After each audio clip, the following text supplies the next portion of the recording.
yours probably isn't helping, is it? Urgh. Julia waved her menu fan in Eddie's direction.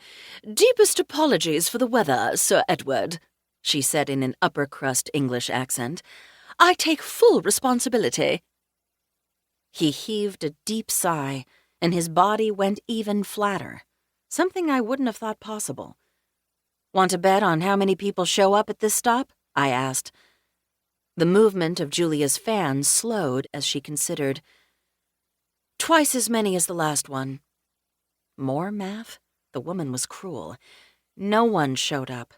And 2 times no one is? A big fat 0. I slid down in my chair and wished I had my own menu from Fat Boy's Pizza to fold into a fan. When we'd discovered the air conditioning was out, I'd called Josh Hatton, the library's IT guy, and asked him to send out a mass text to all the bookmobile patrons to let them know what was going on. He'd grumbled, saying that we were perfectly capable of doing it ourselves with the hotspot he'd set up, but I told him we were on the east side of Tonawanda County, outside of the hills and valleys and lakes of the county's western side.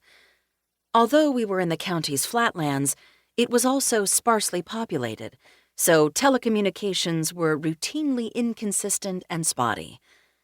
Josh had given one more obligatory grumble, said I owed him one, and hung up.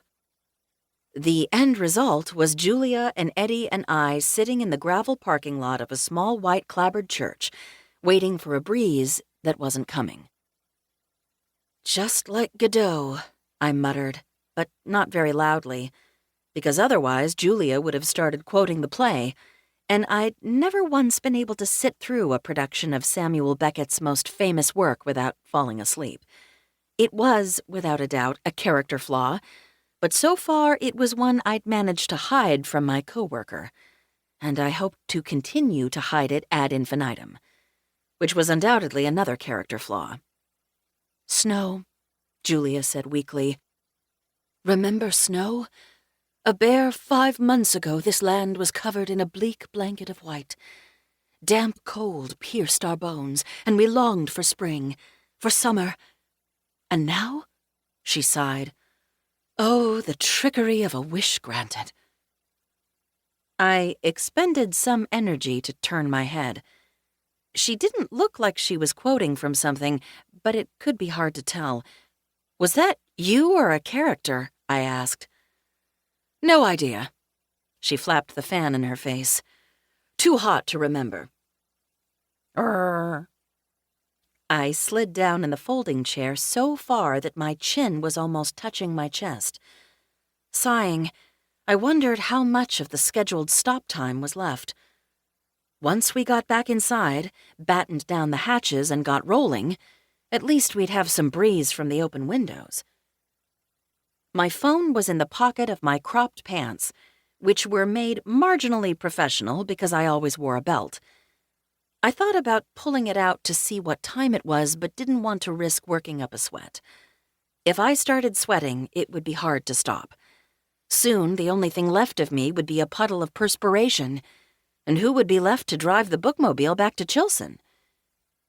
Julia had never wanted to go through the training to get her commercial driver's license, a requirement of the library, though not of the state of Michigan, so she was out. Eddie didn't have the license either, but he also didn't have opposable thumbs or legs long enough to reach the pedals.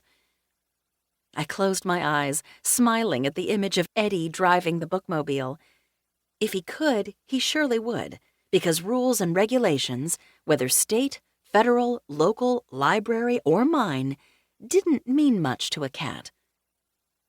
"Hey, Minnie?" My eyelids opened slightly. "What?" "It's hot. I'm hot." I sat up.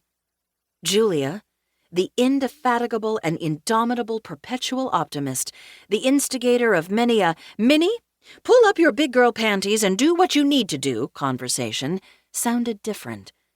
If I hadn't known better, I would have said she sounded human. This could not be allowed to go on. It was time to abandon the heat and humidity-inspired ennui.